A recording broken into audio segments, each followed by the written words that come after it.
Well, the wheel.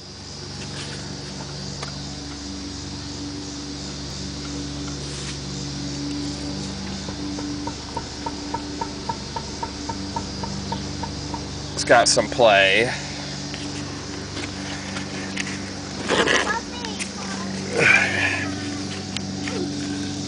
And that's from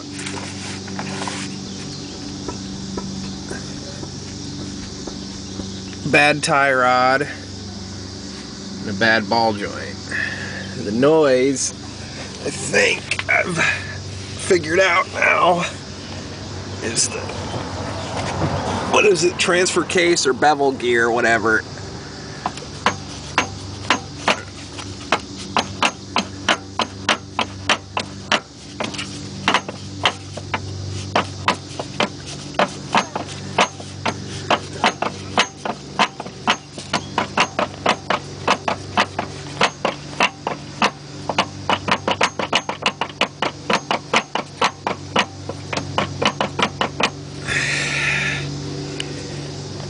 So that's the source